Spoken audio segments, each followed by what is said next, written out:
Bueno, creo que están todos silenciados, ¿no? Yo no escucho nada, pero espero que sea por eso. Sí, está. Bueno, entonces, este es el curso de Introducción a la Ciencia de Datos. Fue creado en el contexto de una maestría, que ahora cuando aparezca les comentamos. Y tiene la particularidad, que creo que no hay muchos cursos que la tengan, que fue creado a partir de iniciativa de 3 institutos de Facultad de Ingeniería de la UDELAR, que son el de Ingeniería Eléctrica, el Instituto de Matemática y el Instituto de Computación. En particular, vamos a estar a cargo en esta edición, esta primera edición del curso, Matías Burel, Lorena Echeverri, Maine Farielo, yo que soy Marcelo, Guillermo Monsechi y Nacho Ramírez. Están por ahí Guillermo, Lorena y Maine acompañándonos hoy. Y tienen un correo de contacto para escribirnos a nosotros, que es ese que aparece ahí, introcd@fingeduy. Así que cualquier duda académica o administrativa respecto al curso nos pueden escribir ahí y bueno, lo recibimos todos y así centralizamos las consultas. Bueno, ¿de qué va a ser de qué se trata el curso, este curso de Introducción a la Ciencia de Datos? Esto está en el programa del curso, pero vamos a comentarlo un poco más en voz alta, digamos, a grandes rasgos, los objetivos del curso es primero dar un panorama global de qué es la ciencia de datos y de las ramas afines.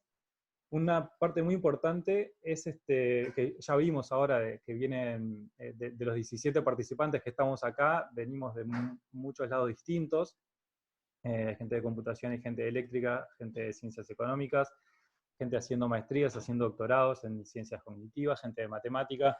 Entonces, es importante que nos pongamos de acuerdo y que todos conozcamos bien cuál es el lenguaje que vamos a estar usando en el curso y que se utiliza en general en la literatura y en la ciencia de datos.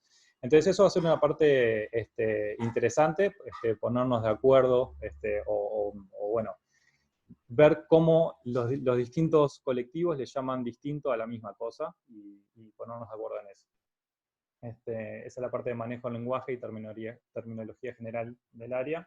Y bueno, vamos a ver, por supuesto, un montón de elementos prácticos, teóricos y metodológicos para encarar un problema. Como son las cosas a grandes rasgos. Y en particular, yendo un poco más en detalle, un objetivo ambicioso quizás es que seamos capaces de formular una estrategia de solución a un problema utilizando datos. Y eso incluye un montón de cosas. Voy a silenciar acá. Ahí está. Eso incluye un montón de cosas, un montón de partes. Y vamos a encarar cada una de ellas en secciones distintas del curso. Para empezar, por ejemplo, el procesado y la gestión de datos. Ahora voy a hablar un poquito de cada una de ellas.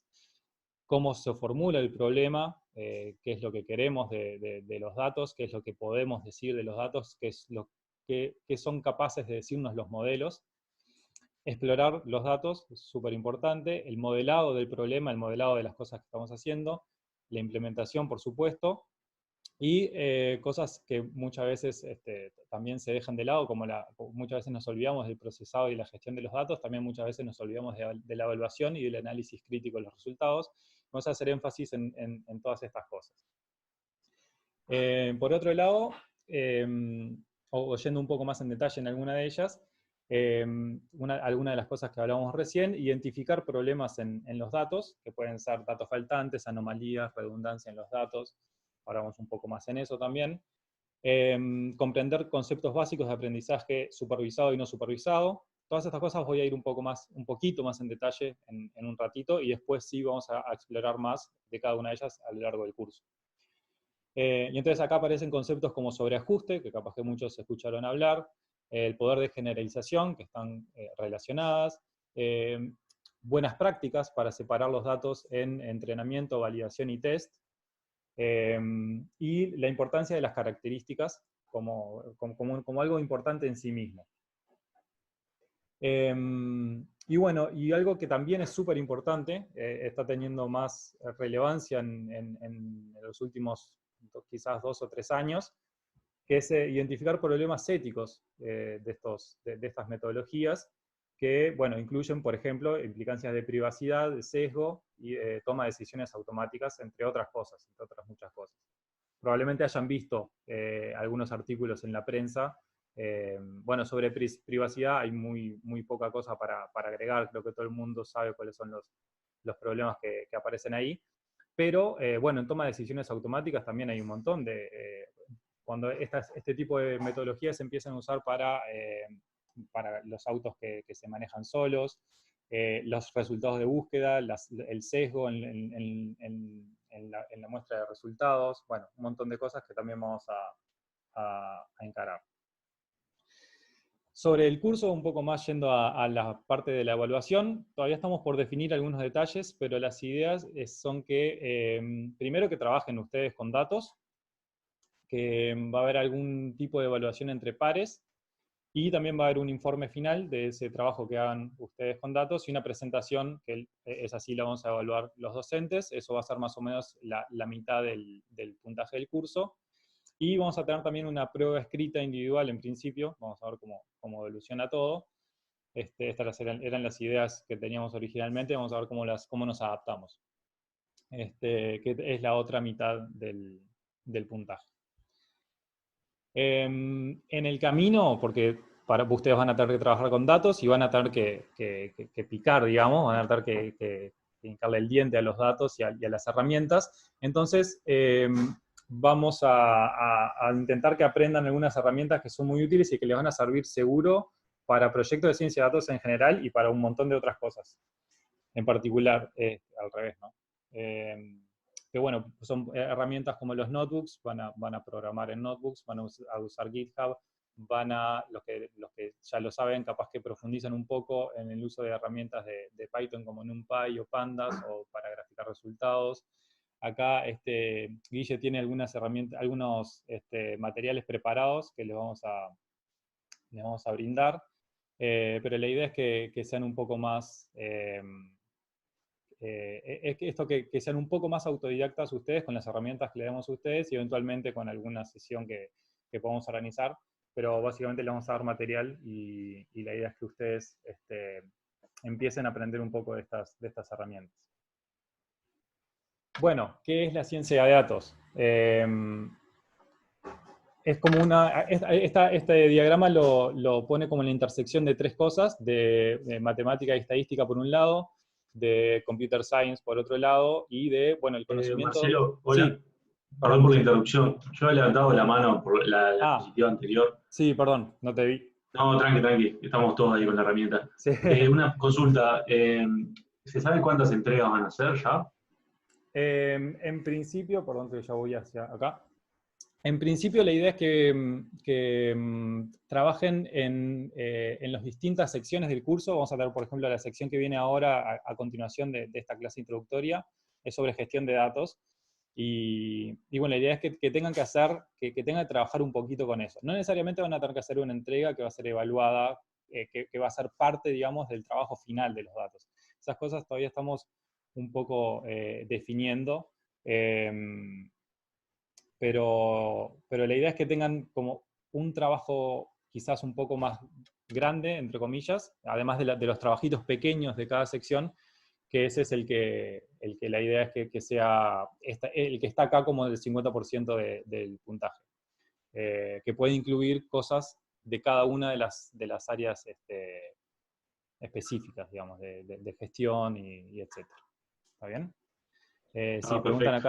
acá si las diapositivas van a quedar disponibles, y cuando terminemos acá la sesión las subo el PDF al EVA, por supuesto.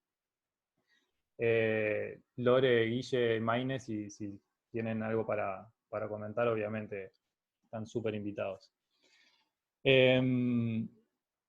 Entonces, estábamos diciendo que este diagrama pone a la ciencia de datos ahí en el medio, como intersección de estas tres cosas, de matemática y estadística por un lado, de computer science, y bueno, el conocimiento un poco del dominio del área que se está trabajando.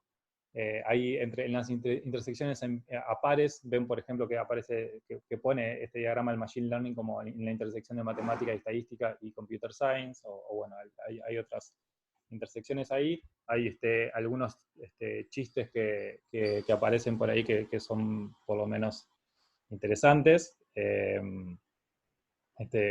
Pone al Machine Learning ahí como la intersección de Computer Science y estadística, y bueno, en matemática hay un poco como por arriba. Este diagrama es el que aparece en la propuesta que hacemos de la maestría en Ciencia de Datos y Aprendizaje Automático. Es un poco de lo mismo. Aparece ahí la ciencia de datos como intersección de matemática y estadística, ciencia de la computación y visualización. Vamos a hablar un poquito hoy de visualización, pero la idea es que también se trabajemos un poco sobre eso.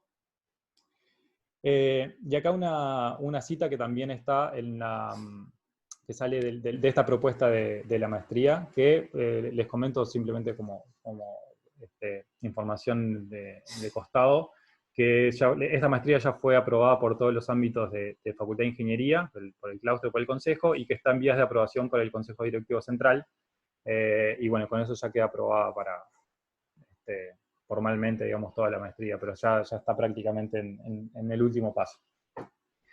Que, bueno, dice, la ciencia de datos es la disciplina que busca extraer conocimiento de forma sistemática y computacionalmente eficiente a partir de los datos de un dominio. Y acá hay varias cosas que se dicen rápido, pero que hay que tener cuidado, que, bueno, primero, los datos de un dominio, el dominio, ahora vamos a ver algunos ejemplos, pero es el dominio de aplicación el que vamos a estar trabajando, que sea sistemático y que sea computacionalmente eficiente. Son todas cosas que se dicen rápido, pero que no siempre son tan fáciles. Y que, bueno, para esto utiliza principalmente métodos y técnicas de la matemática y la estadística, la computación y la visualización de datos. Ahora vamos a entrar, ya decía, un poco más en cada una de estas cosas. Bueno, Donoho, en este artículo de 50 años de Data Science, pone como principales actividades de la ciencia de datos la exploración y preparación de los datos, la representación y transformación de los datos, el modelado y computación, y visualización y presentación. Vieron que se repiten muchas veces en todas estas cosas que estamos viendo, que son de distintas fuentes, se repiten como varias de las capas y de las subsecciones que hacen a la ciencia de datos en su conjunto. Este es otro más, este es un diagrama que pueden ver un poco más de información en el link que está ahí, que vamos a detenernos un poco acá porque es importante, además de cada una de los circulitos que aparecen ahí, las interacciones, y ver esto como un área, un dominio donde todas estas cosas van a tener que estar interactuando muchísimo y que vamos a tener que ir y volver muchas veces de muchos de estos circulitos. Entonces, por ejemplo, comprender el dominio es fundamental. Quizás todos estemos un poco empapados ahora o ahogados en datos y visualizaciones y modelados del coronavirus. Estamos viendo un montón de cosas. Bueno, hay que seguro comprender el dominio, o sea, comprender qué quieren decir esas cosas. Luego comprender los datos, o sea, esos datos que se están dando, qué quieren decir, qué es ese numerito que se da, con respecto a qué se está midiendo, qué no se está midiendo, qué quiere decir eso, qué implicancias tiene. Preparar los datos, todas estas cosas muchas veces cuando uno hace ejemplos de juguete, se le pasan estas cosas, de la preparación, la comprensión quizás no tanto, pero la preparación de los datos muchas veces sí. Bueno, tener datos homogéneos, tener datos que estén completos, que no tener datos faltantes, que estén limpios, tenerlos bien guardados, tenerlos accesibles de manera sistemática, de manera que se pueda trabajar con ellos. Bueno, un montón de cosas que vamos a ir viendo. El modelado en sí, que en general es muchas veces de lo que más veo, de lo que más lee, pero es bueno, ¿qué hacemos con esos datos que tenemos? ¿Qué modelo usamos? ¿Qué queremos predecir o decir de esos datos? Luego la evaluación, o sea, bueno, dados los datos que tenemos, dados nuestro conocimiento del dominio que tenemos, el modelo ese con los datos que teníamos, ¿qué nos dio? ¿Podemos decir algo de eso? ¿Es razonable? Y bueno, y por último, el despliegue y comunicación de resultados, que también es algo súper importante, porque si no, todo el trabajo que hacemos se pierde. Hay que saber comunicarlo bien, hay que saber mostrarlo bien, y hay que ser muy claro también, hay que tener cuidado con las cosas que se dicen.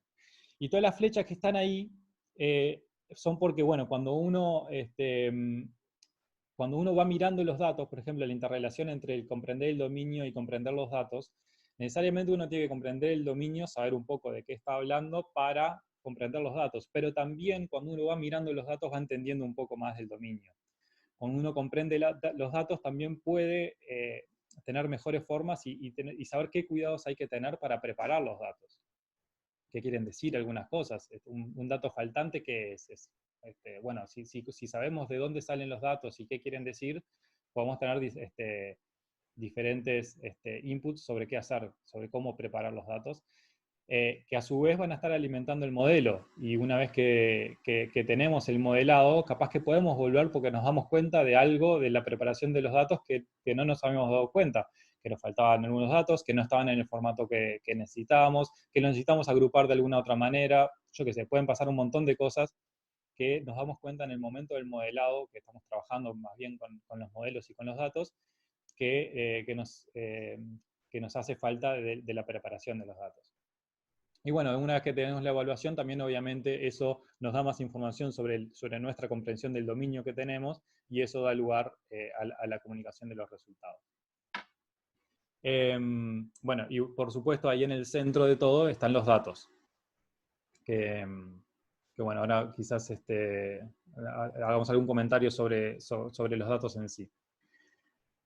Bueno, vamos un poco más sobre qué quieren decir algunas cosas, y vamos a ilustrar algunas de estas secciones de gestión de datos. O sea, vamos a ver qué queremos decir cuando decimos gestión de datos, cuando decimos exploración visual, cuando decimos modelado, cuando decimos implementación y evaluación.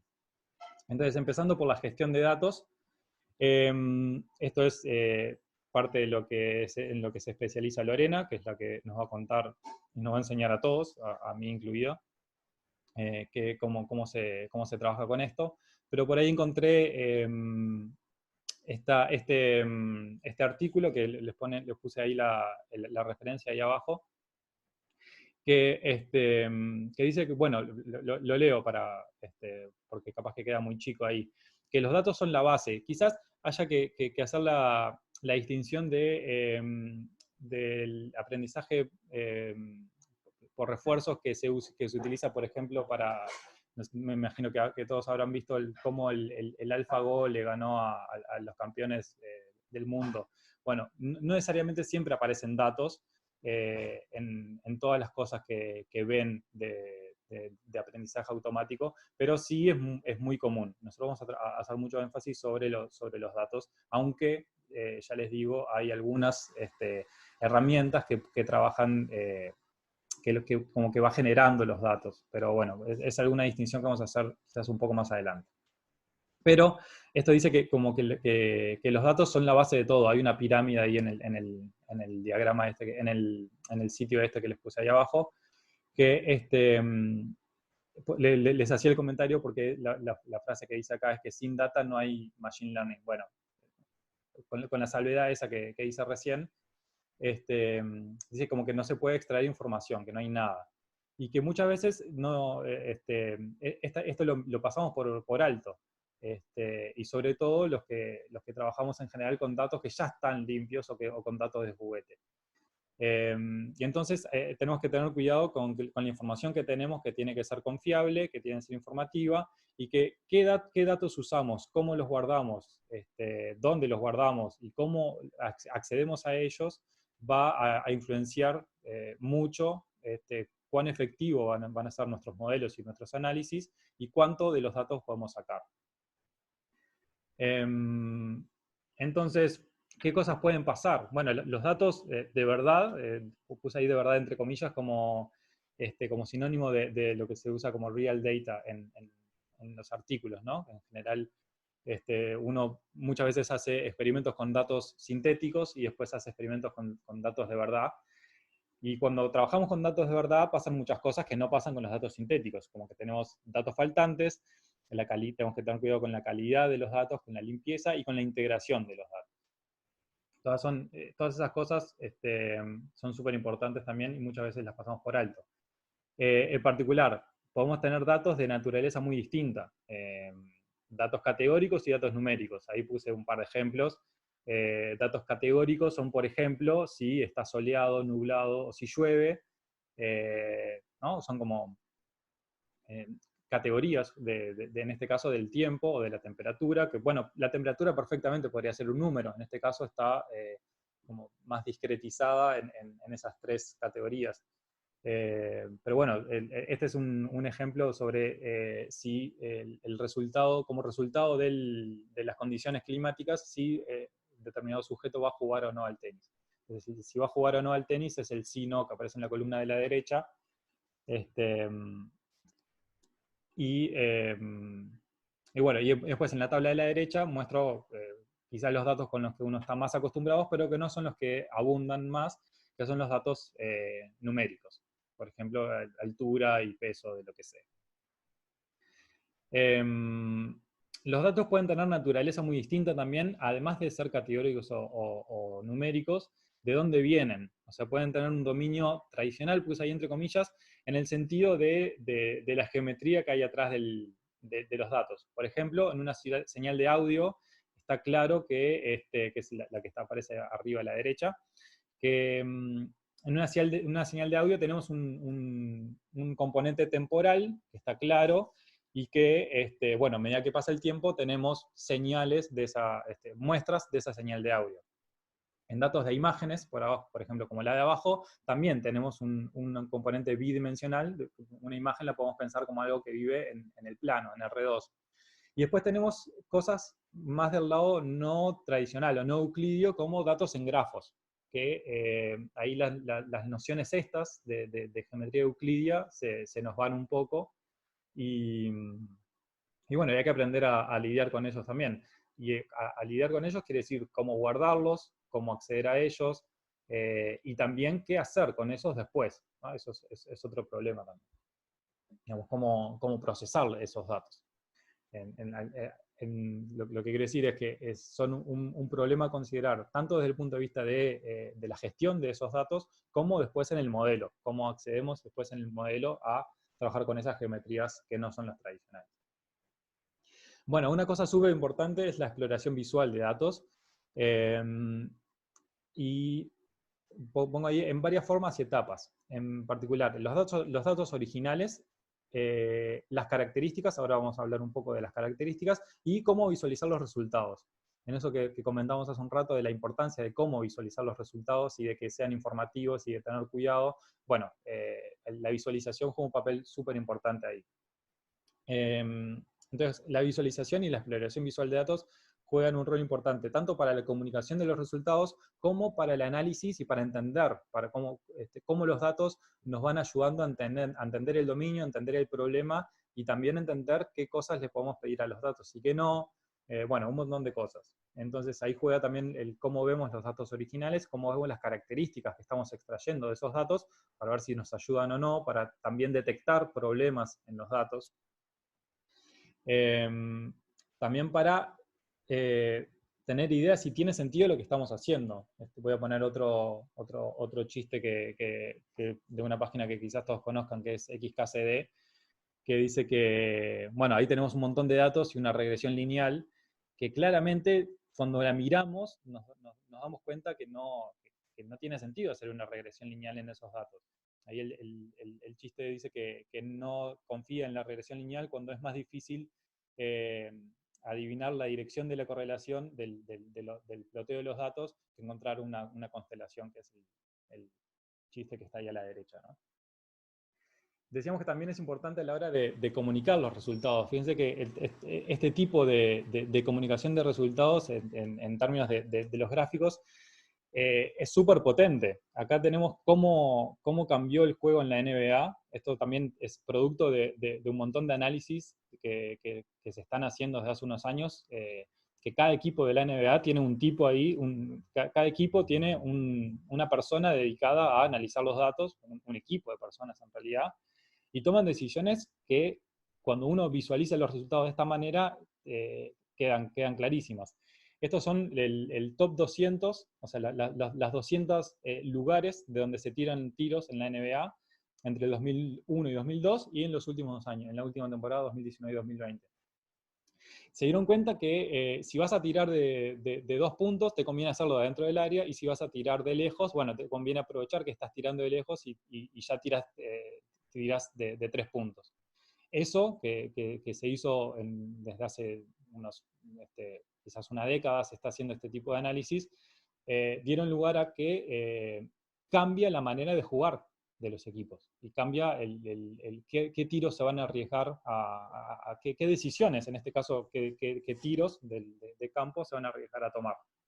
Y estas visualizaciones son súper claras también en ese sentido. Bueno, pasando un poco de la gestión de datos a lo que viene después, ¿qué tipo de problemas nos encontramos? Y acá es importante preguntarnos cuál es el objetivo, o sea que tenemos un dominio de aplicación, tenemos datos, bueno, ¿cuál es el objetivo? ¿Qué es lo que queremos hacer con esos datos? Y ahí, dependiendo de cuál sea nuestro objetivo, va a ser qué herramientas de modelado y de implementación vamos a terminar utilizando. Entonces ahí van a aparecer, vamos a comentar un poco brevemente, qué es el aprendizaje supervisado, qué es el aprendizaje no supervisado, el aprendizaje por refuerzos, creo que no voy a comentar nada, y hay algún otro tipo de categorización ahí, de lo que se llama aprendizaje activo y aprendizaje semi-supervisado, que es una mezcla entre los primeros dos. En particular, en el aprendizaje supervisado tenemos clasificación y regresión, y en aprendizaje no supervisado hay 2 grandes categorías que son clustering y reducción de dimensionalidad, que ahora vamos a comentar un poquito. Entonces, para empezar, por si muchos de ustedes no saben la diferencia entre aprendizaje supervisado y no supervisado, muy brevemente en aprendizaje supervisado tenemos datos, lo que se llama con etiquetas, o sea que es la imagen de la izquierda, que sabemos que ahí tenemos unos puntos que viven en R2 y sabemos cuáles son los puntos de una categoría, la roja en este caso, y la azul. Y los tenemos etiquetados, y una posible aplicación de esto, un objetivo, puede ser diferenciarlos. Cuando llega un dato nuevo que no sabemos de qué etiqueta tiene, en función de dónde está en el plano, bueno, cuál es la clase más probable.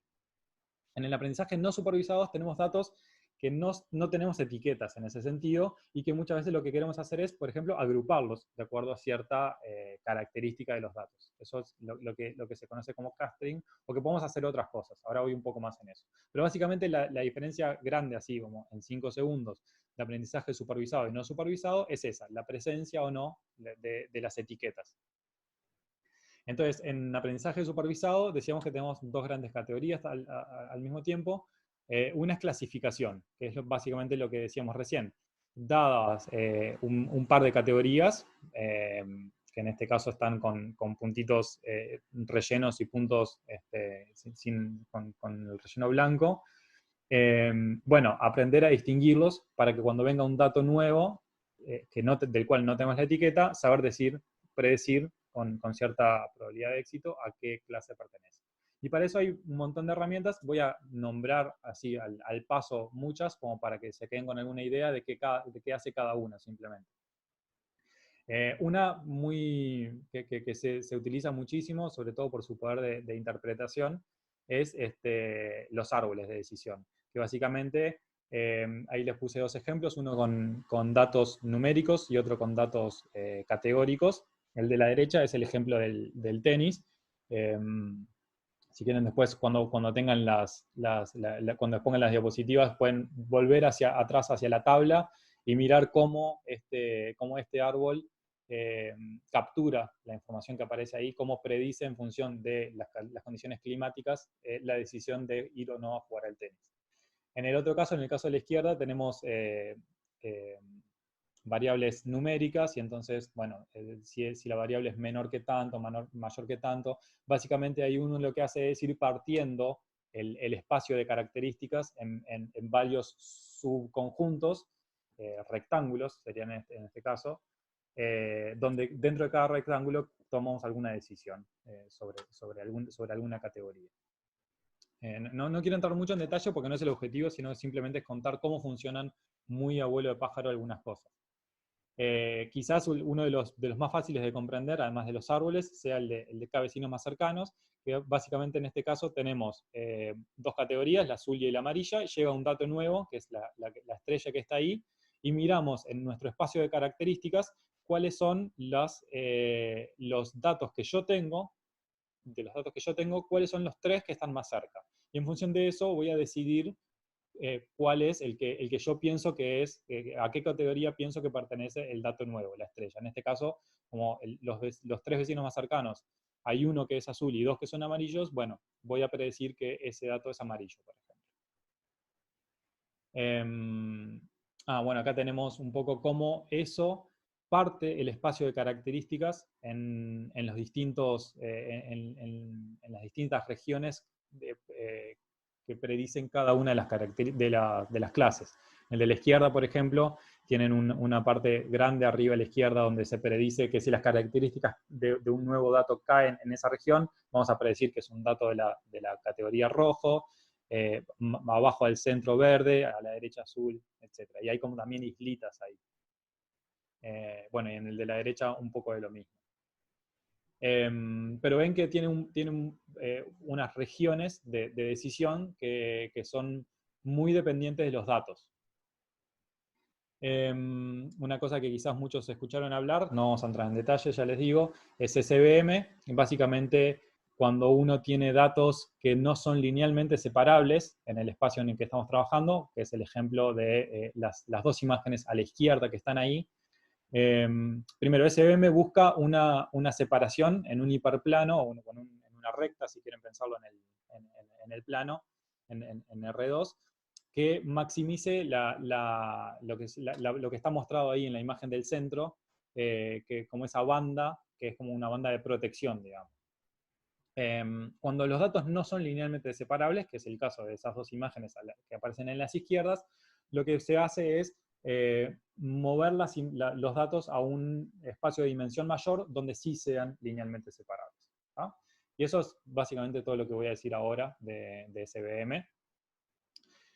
Y bueno, lo que todo el mundo ha escuchado hablar seguramente son las redes neuronales que, bueno, tienen esa forma que está ahí. Básicamente son concatenaciones de aplicaciones lineales y no lineales en cada una de esas capas, que son lo que llaman las capas de la red neuronal. Cuando uno hace una red con muchas capas, de lo que se habla de deep learning, en cada una de esas capas uno tiene una aplicación lineal seguido por una no linealidad. Y bueno, ahí hay un montón de parámetros para entrenar. Básicamente cada rayita de la que aparecen ahí es un parámetro, es un peso que hay que entrenar. Y bueno, y el poder que da el tener muchísimos datos y bueno, y muchos avances que han habido también en la optimización y en cómo estimar los parámetros, hicieron que en los últimos 7, 8 años haya explotado esto, porque bueno, el poder de expresión que tienen estas redes es realmente muy, muy grande. Y o sea, existen desde los 80, o bueno, desde los 80 con aplicaciones, existen desde antes en realidad, pero la estimación de los parámetros de forma robusta y consistente era un gran problema que, bueno, en esta década fue que explotó. Todo esto era clasificación. Bueno, en realidad las redes neuronales también se pueden usar para hacer regresión, pero básicamente uno quería decidir a qué categoría pertenece un dato nuevo, por ejemplo.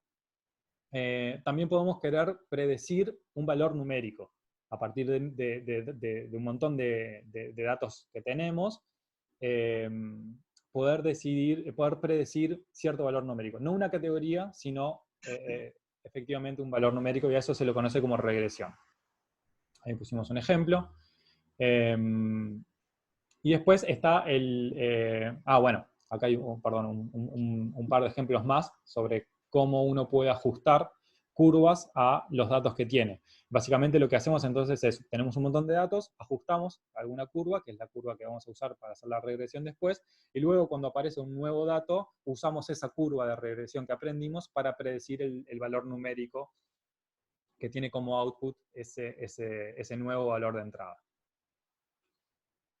Bueno, entonces decíamos que la otra cara del aprendizaje es el aprendizaje no supervisado. Entonces vamos a comentar brevemente sobre clustering, que básicamente decíamos, acá no tenemos etiquetas. Entonces, si miramos la imagen de la izquierda, lo que tenemos son los cuadraditos grises. Y lo que queremos hacer es encontrar grupos dentro de esos cuadraditos. O sea, claramente hay algunos que se parecen más que otros, hay algunos que están más cerca entre sí que otros. Bueno, supongamos que queremos formar 3 grupos con esos datos, cuáles son los grupos que mejor se asemejan.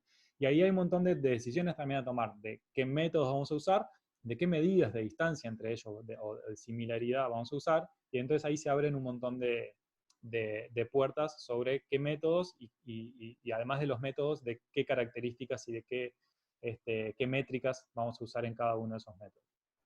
En este caso el dibujo corresponde a algo parecido, que tiene alguna similitud con lo que contamos recién de los k-vecinos más cercanos, que es lo que se llama el k-means. Básicamente uno parte de 3, lo que se llaman centroides, que son los que aparecen ahí en rojo, verde y azul, en la figura de más a la izquierda. A partir de esos centroides, uno agrupa los datos en función de cuál es el centroide que tiene más cerca.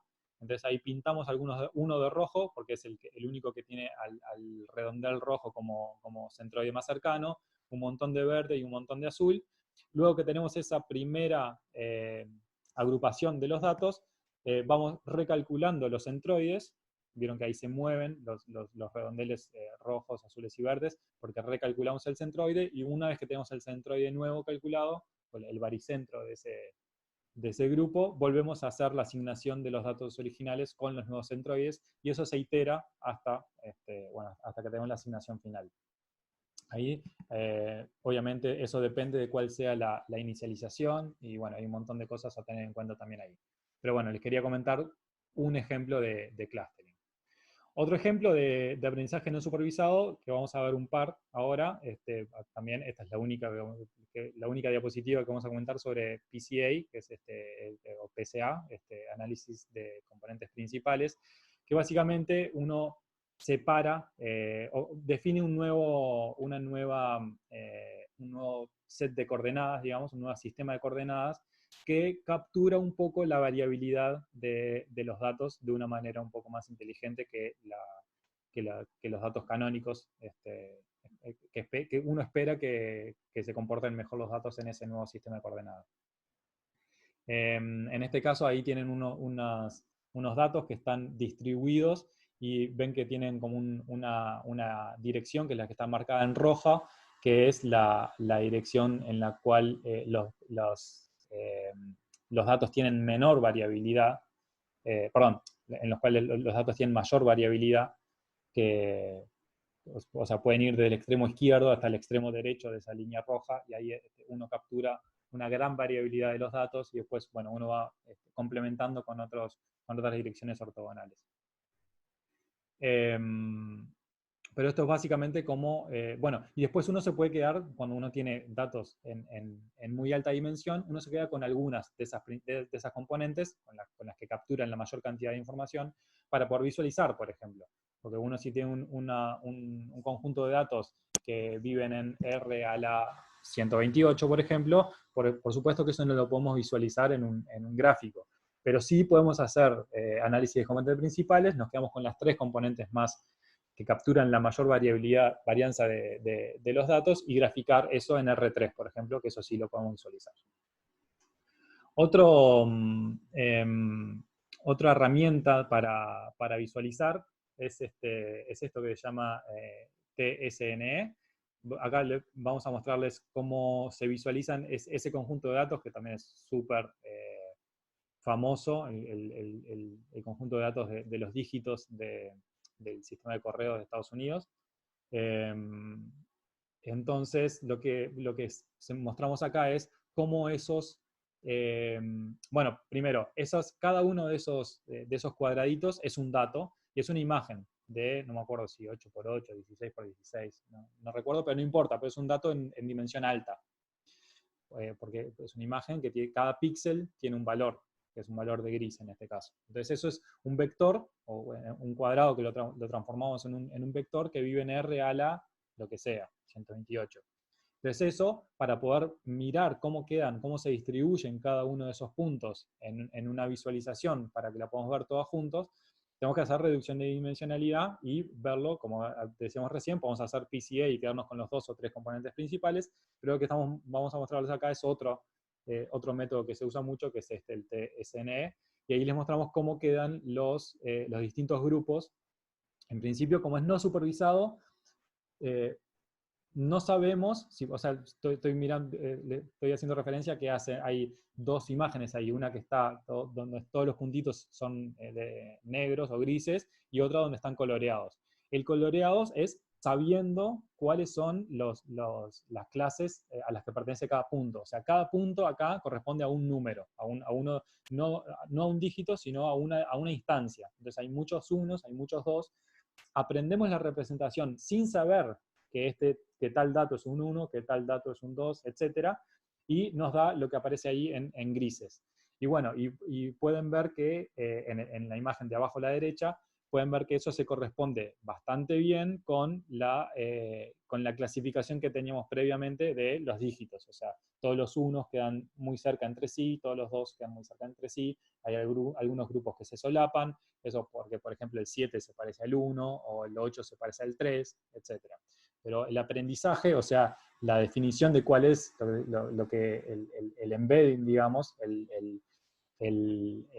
digamos la representación en un espacio 2-dimensional de un vector de R a la 128, eso se hace sin conocer a qué clase pertenece, o sea, sin conocer, en este caso, qué dígito es, ¿no? Lo que mostramos acá es que eso funciona bien, en el sentido que representa bien la variabilidad entre clases, y que distingue bien las clases entre sí. Bueno, un poco de sobreajuste y underfit y overfit.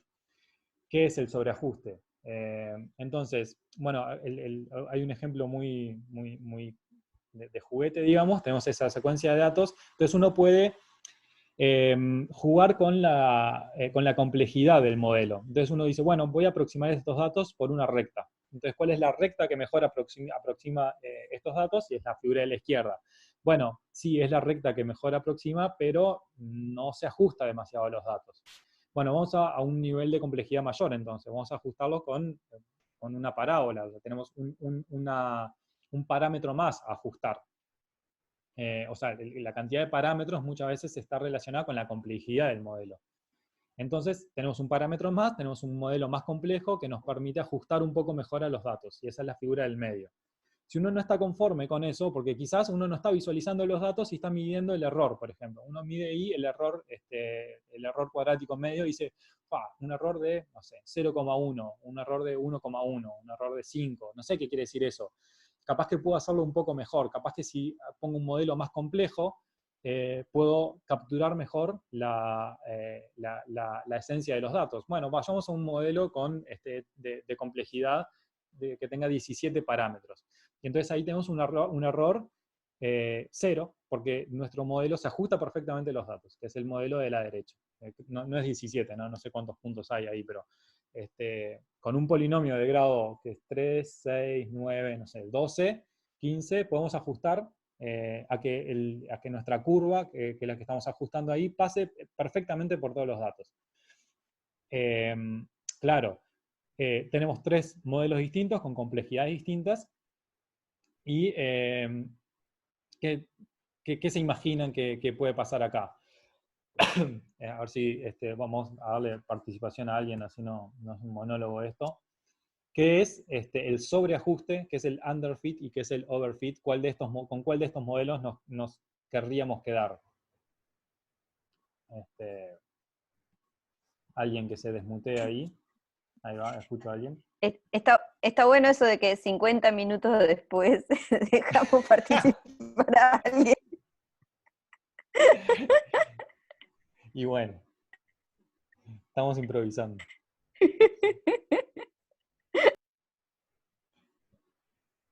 Bueno, alguno de los Martínez, Pablo, Bueno, Gonzalo. a mí me parece bárbaro la presentación.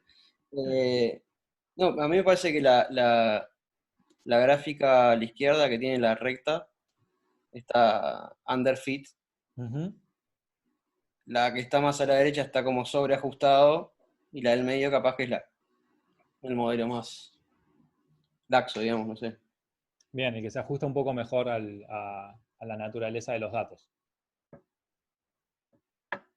Bueno, efectivamente, lo que pasa cuando hacemos, cuando nos excedemos en el ajuste, cuando hacemos lo que se llama overfitting, es que tenemos un modelo que capaz que se ajusta muy, muy bien a los datos que tenemos, pero ¿qué pasa cuando viene un dato nuevo?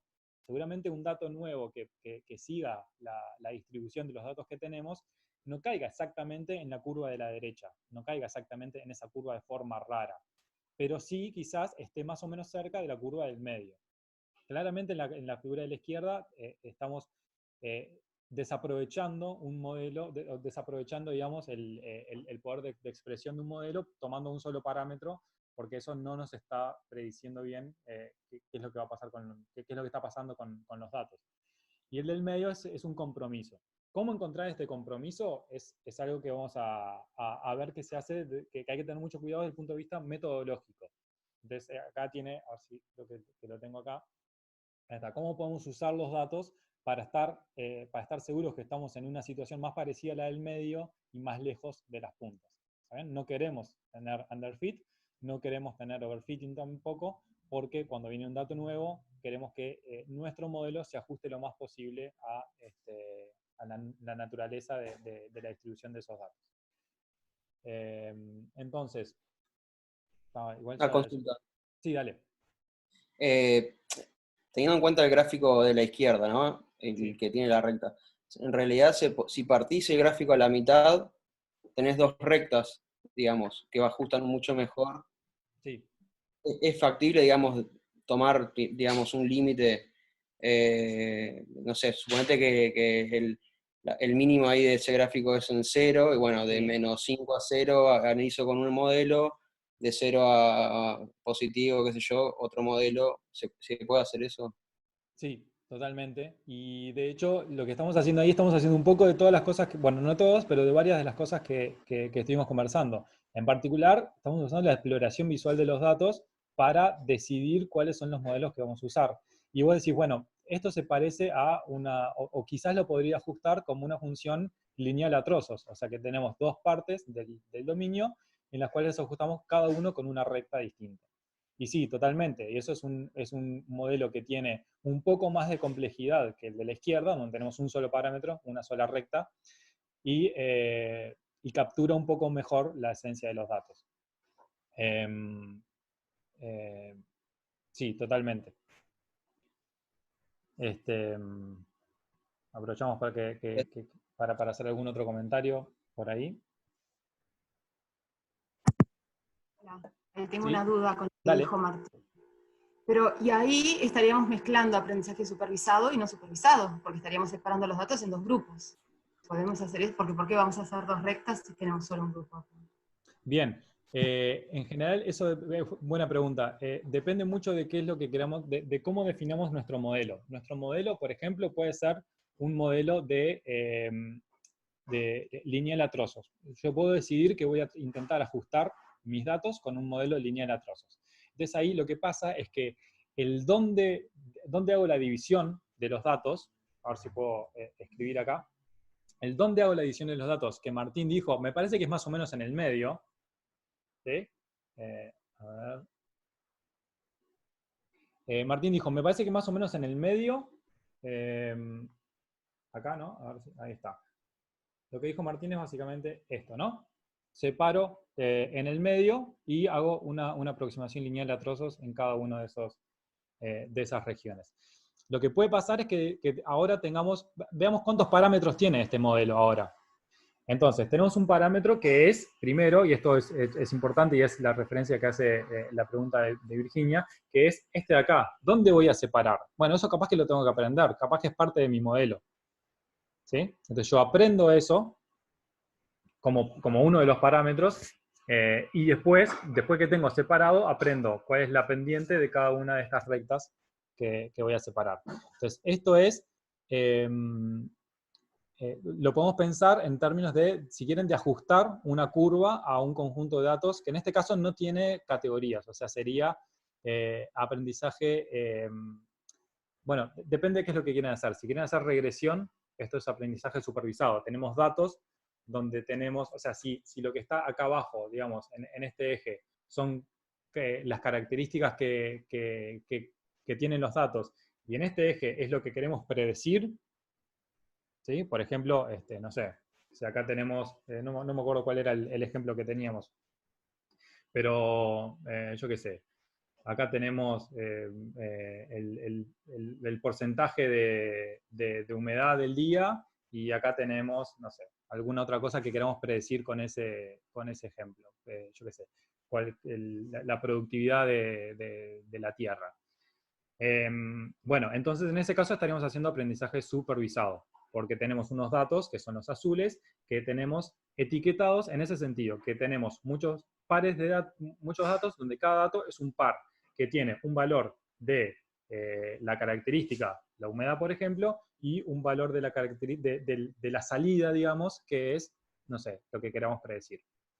Entonces, cuando venga un dato nuevo, ¿qué va a pasar? ¿Qué va a venir? Bueno, va a venir un dato acá, va a venir un dato de la característica que estoy midiendo. Y yo quiero, con esta característica, saber qué productividad voy a tener, por ejemplo. Quiero predecir eso. Entonces, en ese caso estoy haciendo aprendizaje supervisado.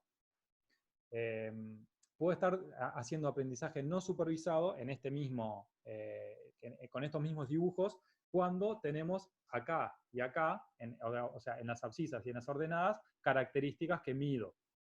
¿Sí? O sea, yo puedo estar en cualquiera de los dos casos, solamente que acá cada eje quiere decir cosas distintas. O sea, si los dos ejes que estoy dibujando son características que mido, entonces es aprendizaje, entonces puedo estar haciendo cosas no supervisadas. ¿Ah? Yo lo único que tengo acá son datos y quiero ajustar un grupo, por ejemplo, o cosas así.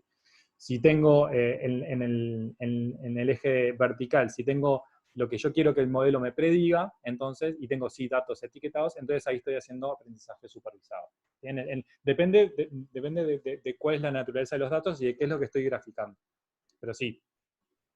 ¿Está bien? En general uno habla de overfitting cuando uno tiene aprendizaje supervisado, pero bueno, pero vamos a ver que también hay que tener cuidado con estas cosas cuando hacemos aprendizaje no supervisado. Porque uno tiene que definir, por ejemplo, cuando uno hace clustering, la cantidad de clusters. Entonces, bueno, ahí uno puede tener medidas de cuán bueno es un clúster, en términos de, por ejemplo, la distancia de los elementos. Vamos a mirar un poco el clustering. Acá, por ejemplo, supónganse que no tenemos esta información de acá, ¿no? que es lo que pasa, de hecho, cuando uno hace clustering, ¿no? Entonces no tenemos a qué clase pertenece cada uno de los puntos. ¿Cuántos clusters tengo que hacer acá? O sea, este es un clúster, parece bastante claro. Este es otro clúster, parece bastante claro. Acá, ¿hay un clúster? ¿Hay dos clusters, que son estos dos? Acá, ¿cuántos hay? ¿Hay uno solo? Estos parecen estar bastante cerca acá. ¿Sí? O sea, tengo que tomar una decisión de cuántos clusters veo ahí. Y eso puede estar basado en una exploración visual, que es lo que estamos haciendo ahora, puede estar basado en medidas. Yo puedo medir cuál es la distancia media entre estos dos clústeres. O sea, cada uno de estos puntitos que están acá con cada uno de estos puntitos que están acá. ¿Y cuál es la distancia? Lo que se llama dentro del clúster. O sea, cuál es la distancia entre puntitos que están dentro del mismo clúster. Ese tipo de medidas que uno toma, después la va a usar para tomar decisiones, como por ejemplo, cuántos clústeres voy a elegir. Entonces, si uno puede irse al extremo de que cada puntito sea un clúster. O sea, yo acá tengo un clúster que está acá, un clúster que está acá, ¿sí? ¿Se entiende? Cada punto es un clúster. Entonces acá tengo, no sé, ¿cuántos tendrá acá? Yo qué sé. 3.000 clusters. Desde el punto de vista del error, en ese sentido, de la distancia entre clusters e intraclusters, eso es buenísimo, porque todos los puntos están súper cerca de todos los puntos que están en su mismo clúster, porque está solamente él. Entonces uno puede hacer también ese tipo de errores del tipo de overfitting cuando uno hace aprendizaje no supervisado. ¿Se entiende lo que quiero decir? Bien. Bueno, esto en realidad cubre más o menos todo lo que quería comentarles como panorama general del tipo de cosas que vamos a ver en el curso. Les voy a comentar, bueno, todo esto es muy improvisado en varios aspectos. Primero porque estamos todos aprendiendo cómo hacer esto de las clases a distancia, con Zoom o lo que sea. Y por otro lado, este es un curso nuevo, esta es la primera vez que estamos dando un curso. Y bueno, entonces, nada, eso. Estamos aprendiendo todos con esto. Quiero comentarles ahora algunos ejemplos de aplicaciones. Muchos de esos son ejemplos, son pocos, pero varios de ellos son ejemplos de cosas que se hacen en Facultad de Ingeniería y en particular de la gente que está participando acá en este curso. Entonces, nada, como para darles un poco del sabor de ciencia de datos en las aplicaciones. Entonces, voy a empezar comentando algunas cosas de procesamiento de lenguaje natural. Acá está el grupo donde está Guillermo, sobre todo en el Instituto de Computación. Lo pueden buscar después, es NLP, es el procesamiento del lenguaje natural. Perdón, acá estoy. Estaba chateando en el celular. ¿A mí? Tratando de usar el chat porque me quedé sin batería y el chat me tapa la ventana acá. Soy nuevo en esto de Zoom, disculpen. Somos todos nuevos. No sé si querés que cuente un poquito, no sé. Ah, bueno, dale. Genial, sí, me parece mucho mejor. Bueno, no, nosotros lo que hacemos en el grupo de procesamiento de lenguaje, justo se acaba de estacionar un camión enfrente de la puerta de mi casa, lo que hacemos en el grupo de procesamiento de lenguaje es eso, procesar el lenguaje humano, y me parece que lo interesante de esto, más allá de las cosas que hacemos, que son cada vez más conocidas, antes era un área muy poquito conocida, con muy poca gente, y en un momento explotó, sobre todo porque empezaron a aparecer muchas cosas comerciales y hay una cantidad de desafíos que venían incluso de los años 60, del comienzo de que se empezó a analizar contextos y nunca se habían podido resolver. Pareciera que ahora sí, como por ejemplo el ejemplo típico es el de la traducción automática, ¿no? Que esencialmente antes no andaba y ahora sí, más allá de que todavía dista mucho de ser perfecta, pero bueno, todos sabemos que se puede utilizar. Y una de las características que ha tenido el procesamiento del lenguaje natural en una época muy cercana en el tiempo, de hecho, yo estoy en el grupo de procesamiento del lenguaje de más o menos el año 2001 por ahí, y lo vivía el cambio, o sea, fue un cambio que se dio en ese periodo, de pasar de una serie de reglas escritas a mano, que eso era lo que era la inteligencia artificial hasta en la década de los 80, ponele, a tener todo un cambio, a pasar a que el área se modificara completamente con este tipo de métodos, con métodos de aprendizaje automático. Algo parecido pasó en el procesamiento de imágenes. El procesamiento de imágenes también, la gente de imágenes, cuando conversamos, hubo un fenómeno muy similar, se cambió radicalmente el área, y en los últimos, capaz que 5 años, 6, volvió a cambiar radicalmente los métodos, no a cambiar, sino a especializarse en el tema de redes neuronales, a partir de la disponibilidad de procesamiento, esencialmente por dos motivos grandes, que hay muchísimo más datos y hay muchísima más capacidad de procesamiento, y eso volvió a modificar el estado del arte en una cantidad de tareas. Por ejemplo, la traducción automática se vuelve posible por esa enorme disponibilidad de datos y de cómputo, usando en algunos casos métodos que eran bastante viejos. Digamos, las redes neuronales se originan en los 60, tienen su vuelta al auge en los 80, y hace poco vuelven, digamos, con rebranded como Deep Learning, pero en realidad hay un cambio real ahí que es la disponibilidad de cómputo y la disponibilidad de datos, además del avance en la investigación, obviamente. Y todo de técnicas y de métodos han modificado bastante el área en la que investigamos nosotros, que es el procesamiento del lenguaje. Si ustedes se ponen a pensar, el procesamiento del lenguaje es, la mayoría de los casos son problemas de clasificación, en este sentido de lo que hablaba Marcelo, son problemas supervisados. Por ejemplo, si yo quiero saber si un documento habla de, o de qué habla un documento de una serie de categorías, si es de deporte, si es de política, estoy haciendo un problema de clasificación. Ahí tengo que ver cómo modelo ese documento y qué método le aplico luego para clasificarle una categoría u otra. Pero también puedo decir, si yo miro un tweet y quiero saber, de hecho eso es algo que nosotros estudiamos bastante en el grupo, miro un tweet y quiero saber de qué está hablando, o si la opinión es positiva o negativa, se llama polaridad, también es un problema de clasificación. Agrupar todos los tweets que hablan del gol que acaba de hacer Luis Suárez, eso es un problema de clustering. Y así todo, y siendo problemas incluso más complejos también, porque si uno mira la traducción, puede verlo también como un problema de clasificación, porque uno dice, bueno, de todas las oraciones posibles en el idioma destino, ¿cuál es la posta para el idioma en origen? Estás modelando la traducción como un problema de clasificación. Y un poco eso es lo que hacemos en el grupo. Y no por casualidad, en el grupo damos también el curso de aprendizaje automático a nivel del INCO, y es por eso, porque nos tuvimos que meter en esos métodos, porque el área fue evolucionando para ese lado. Ese es un poco más o menos el cuento de lo que hacemos. Genial. Gracias, Guille. Bueno, Guillermo es el que sabe de estas cosas de nuestro grupo. De hecho, estos dibujitos que están viendo ahí se los robé a él.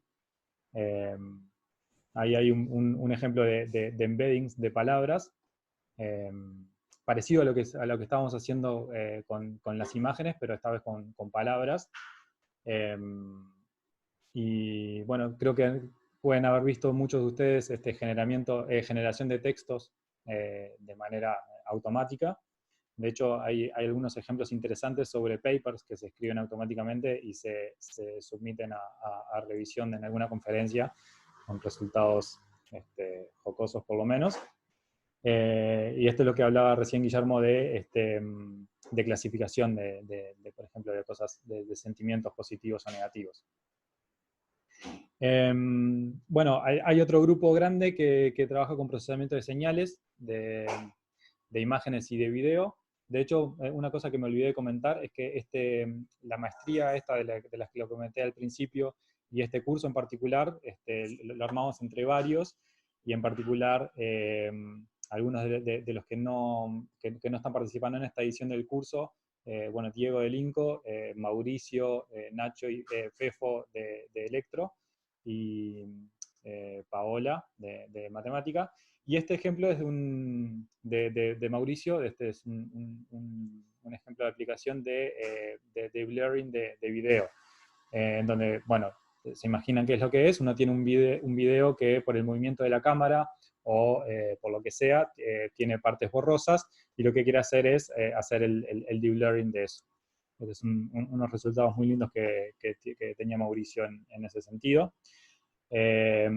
Hay gente que trabaja en clasificaciones de imágenes médicas, por ejemplo. El de la izquierda es detección de pólipos en colonoscopía virtual, es reconstrucción tomográfica del colon y luego la detección de candidatos a pólipos.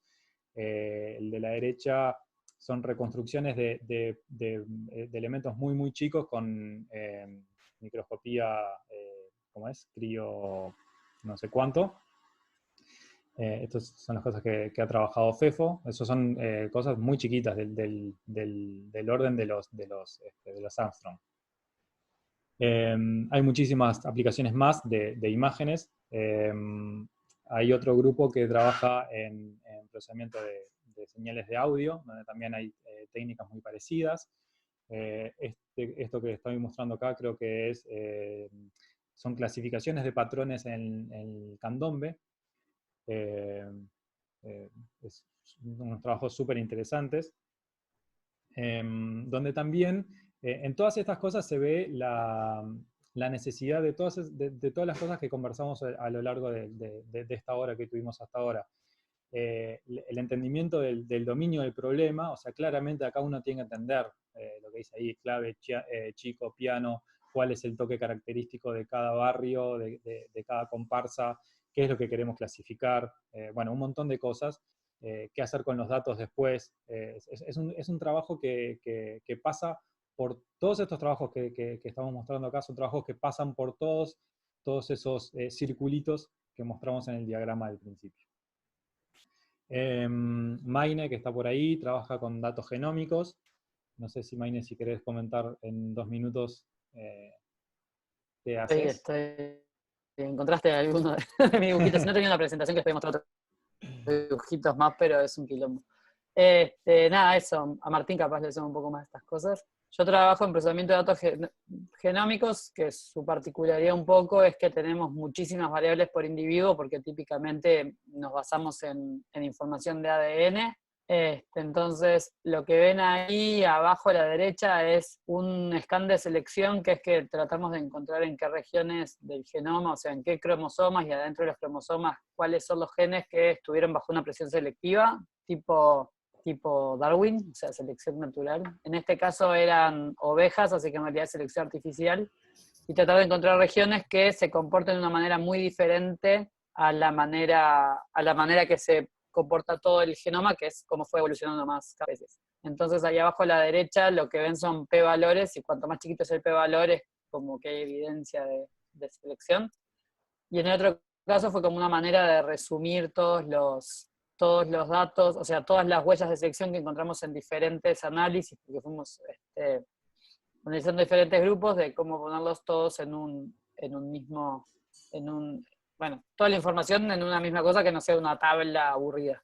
Entonces, nada, en genómica muchas de las cosas, como los datos son tan complejos, muchas herramientas de visualización ayudan un montón a comprender esas cosas.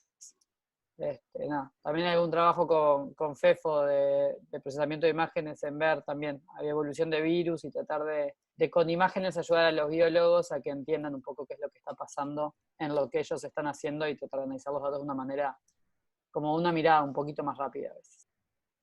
Bien, gracias. Sí, una de las cosas que están viendo, sobre todo con esto que comentó Maine recién, es que esto también da lugar a mucho trabajo interdisciplinario, porque bueno, lo que decía Maine de los virus y de la visualización de los datos, necesariamente uno tiene que tener gente que entienda del dominio del problema, y muchas veces una sola persona no puede hacerlo todo, porque uno tiene que entender a fondo qué quiere decir cada una de las cosas. Entonces es algo que es un área que se presta para eso, y que está buenísimo. Bueno, hay un grupo que trabaja con datos en grafos, es algo parte de lo que comenté al principio. Acá los datos son un poco más raros, porque, bueno, por lo que les comentaba de la geometría, que es una geometría distinta a la que estamos habituados. Y bueno, hay un montón de problemas ahí. Cada grafo de esos que ven ahí es una escuela o liceo del Plan Ceibal, y cada puntito es un router, un access point del Plan Ceibal. Entonces, bueno, ahí están visualizados cómo se ven los routers entre sí dentro de cada local educativo. Y bueno, ahí hay un montón de problemas que se pueden hacer, como tratar de predecir cuál va a ser el nivel de señal en un punto, si agregamos un router, si sacamos un router, cómo hacerle una instalación de un nuevo local educativo, mirando cuáles son los locales que ya tenemos que se parecen, cómo queremos que funcionen, etc. Bueno, y no quería comentar muchas cosas más de aplicaciones, quería dar como un panorama de cosas distintas que aparecen por ahí. Y bueno, con esto termino lo que les quería contar como a modo introductorio del curso. Luego vamos a seguir con el primer tema, que es gestión de datos, que bueno, ahí va a agarrar la posta Lorena. Y bueno, hacemos una ronda de preguntas y comentarios ahora. Así que abrimos la lista de oradores. Pueden desmutearse sin necesidad de levantar la mano. Si tienen alguna duda, en general, de cualquier cosa que hayamos comentado, del curso o de lo que sea. Yo tengo una duda sobre la bibliografía, ¿de dónde la sacamos? Bien, buena pregunta. Bueno, no hay muchos cursos como este, y eso fue un problema que tuvimos para armarlo. No hay muchos cursos que en el mundo, obviamente buscamos, que hagan exactamente esto que queremos hacer de punta a punta, digamos. Entonces no hay mucha bibliografía que se adapte a todo. O sea, no hay un libro que sea el que cubra todo lo que queremos cubrir en el curso. Entonces, en cada una de las subsecciones, digamos, por ejemplo, en gestión de datos, Lorena les dirá de dónde saca o de dónde saquen ustedes el material. En cada uno de los capítulos del curso les vamos a ir dando material. Algún material que ya armaron algunos docentes del curso, como les comentaba, las cosas que armó Guillermo sobre las herramientas, y algunas otras cosas, bueno, este tipo de diapositivas van a quedar online para que las miren, y después cuando miremos cosas más específicas, bueno, ahí les pasaremos alguna referencia más detallada. Muy bien. Aprovecho, meto un ¿Comentar algo, comentario. Marcelo? Perdón. Sí. No sé quién era, si Maine, Rodrigo o Guillermo. Guille. ¿Vos decís? Dale. Bueno, no, un comentario adicional es, si ustedes buscan una definición de ciencia de datos en Internet, van a ver que no existe. No hay una definición canónica que esté aceptada por toda la comunidad. A diferencia de cosas como el aprendizaje automático, que tiene una definición precisa, o bastante precisa, ciencia de datos es como una gran bolsa de cosas, de conocimientos y de aproximaciones. Bueno, un poco fue lo que comentó Marcelo, pero no, todavía está en veremos que esa definición clara y transversal de ciencia de datos, y por eso no hay un libro de texto, digamos. Obedece a eso, cada implementado algunas. Nosotros estuvimos revisando mucho material en otras universidades y en otros grupos de trabajo sobre cursos de ciencia de datos, y hay aproximaciones como diferentes, ¿no? Entonces, y este curso un poco creo que refleja eso, va a reflejar eso, en el sentido de que ustedes tienen que saber que esto no se trata de una clase tradicional donde yo te explico algo que se viene estudiando hace 60 años, sino que son cosas que van evolucionando todo el tiempo y sumando aportes de diferentes comunidades. Incluso para nosotros, a veces bromeamos, es un desafío porque la gente de matemática, o que viene de la matemática o de la estadística, capaz que le dice de una forma las cosas, y la gente que viene de la computación le dice de otra. Bueno, llegar a ese vocabulario común, como decía Marcelo, es un desafío incluso para nosotros también, ¿no? Gracias, Guille. Dale, Maine. Igual lo mismo que Guille, así que aunque es nuevo estamos bastante alineados. Una cosa que está buena es aparecieron algunas referencias en las diapositivas de Marce, que son artículos de gente que estuvo pensando en eso. Nosotros, para que tengan una idea, antes de estuvimos 2 años discutiendo qué era la ciencia de datos, buscando artículos y leyendo, entonces le estamos dando como una visión de qué es lo que nosotros entendimos que era ciencia de datos y qué es lo que es para nosotros, pero claramente cuando uno cambia de comunidad, el significado de ciencia de datos cambia bastante.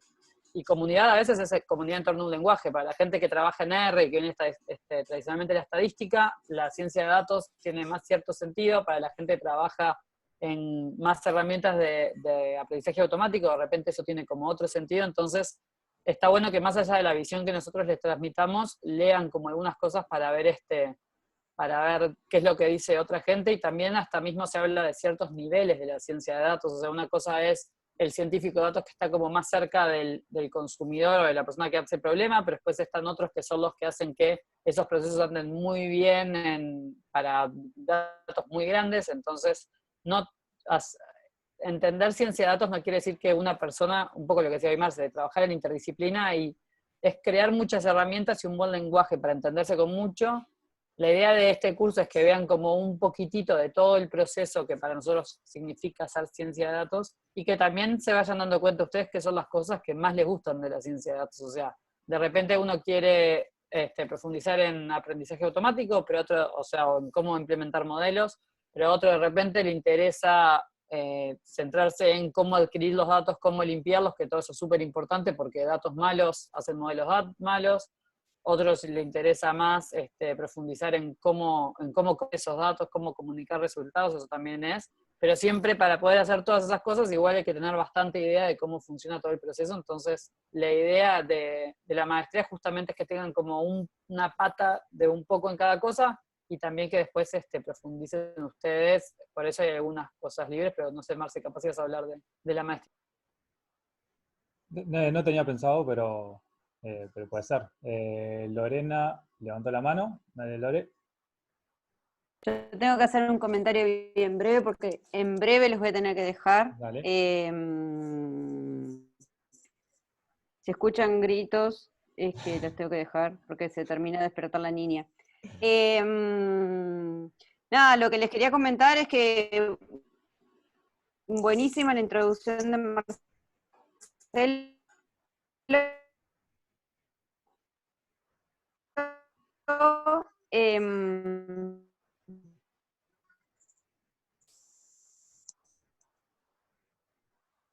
¿Se cortó?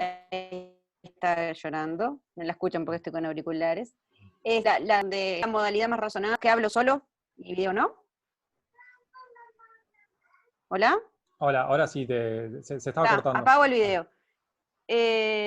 Justamente por eso, por las restricciones que tenemos de anchos de banda y etcétera, ¿cuál es la modalidad más saludable para llevar esto adelante? Así que bueno, lo que en principio nos encontramos el lunes que viene a las 15 horas, salvo cambio de planes, y veremos cómo vamos llevándola. Quizás hagamos una modalidad mixta de lectura previa y comentarios para algunos temas.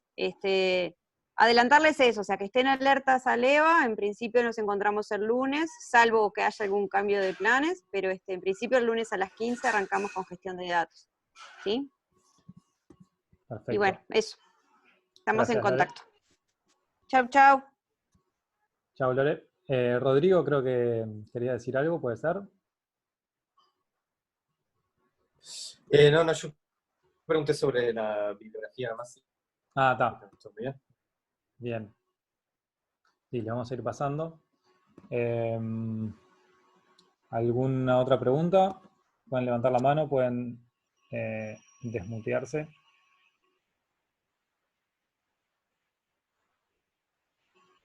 ¿No? Yo quería preguntar, Vale. perdón que hoy no me presenté porque entré justo un poquito tarde. No hay problema.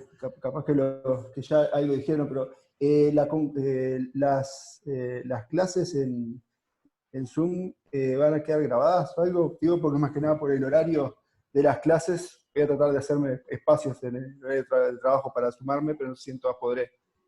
Sí, bueno, estamos experimentando. Yo ahora que la puse a grabar para ver qué sale, pero sí, vamos a ver cómo nos manejamos. No sé qué es lo que queda grabado tampoco, pero sí, vamos a ir probando. Bien, está buenísimo. Pero sí, les avisamos. Lo que sí seguro vamos a subir ahora, yo subo el PDF de estas diapositivas y después vemos si podemos subir también el video. Buenísimo, impecable. Genial. Bien. Por supuesto que la información, perdón Marcelo. Sí, dale. Por supuesto que están los foros también, utilicen la herramienta de EVA para poner ahí, vamos a estar contestando cualquier pregunta que haya en los foros. Nuevamente, para nosotros no estábamos planificando tener un curso,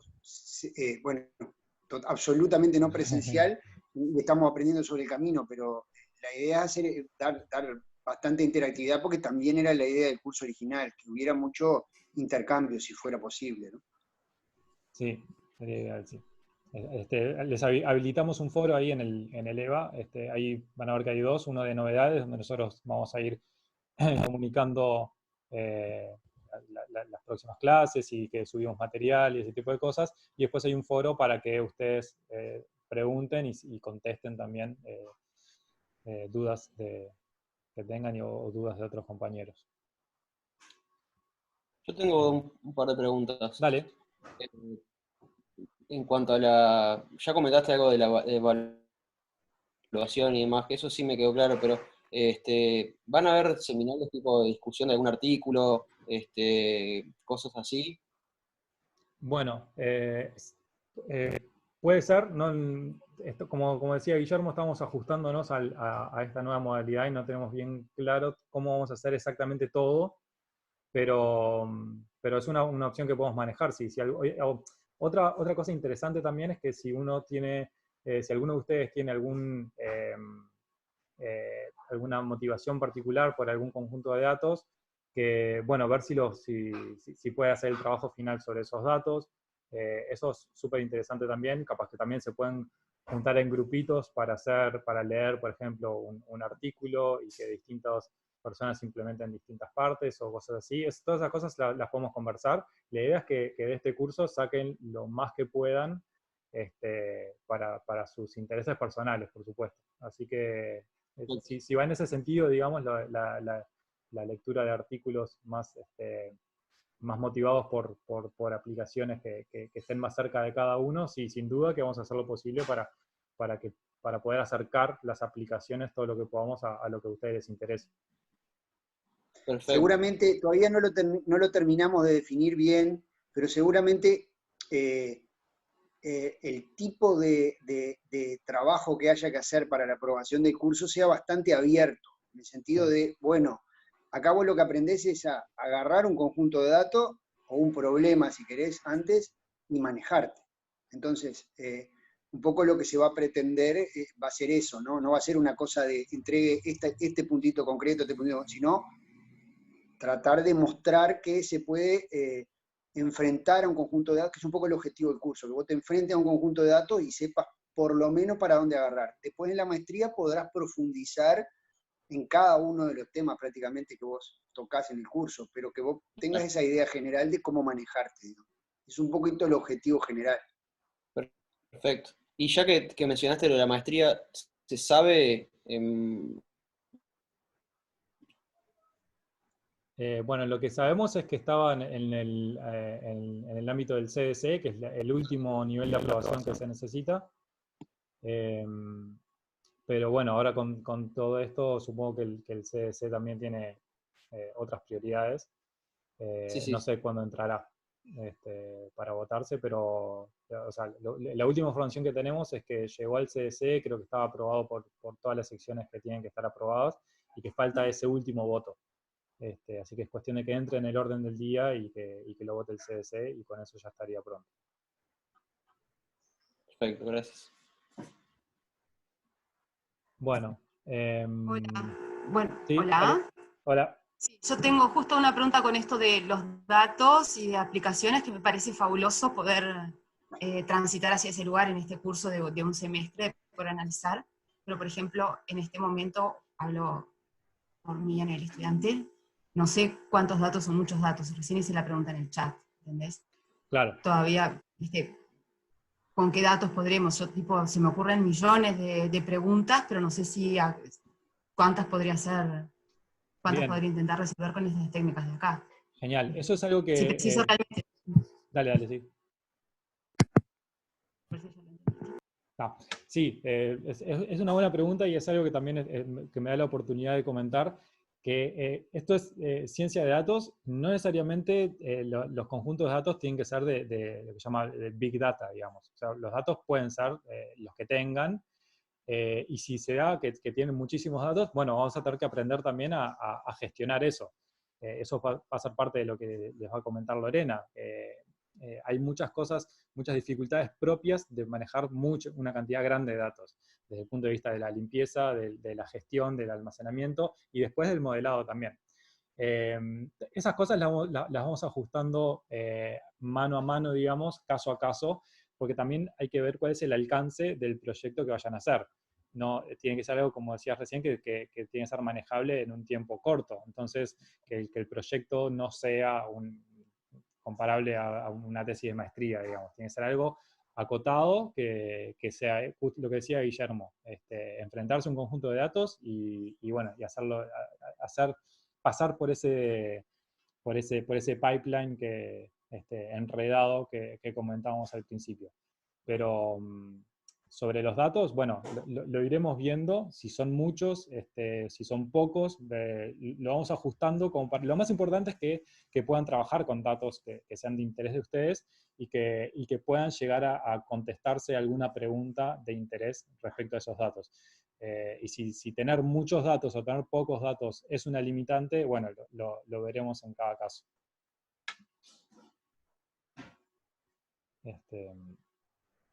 Se pueden hacer cosas con pocos datos, ¿eh? No se queden con la idea de que la ciencia de datos siempre tenemos que tener millones y millones de instancias de datos.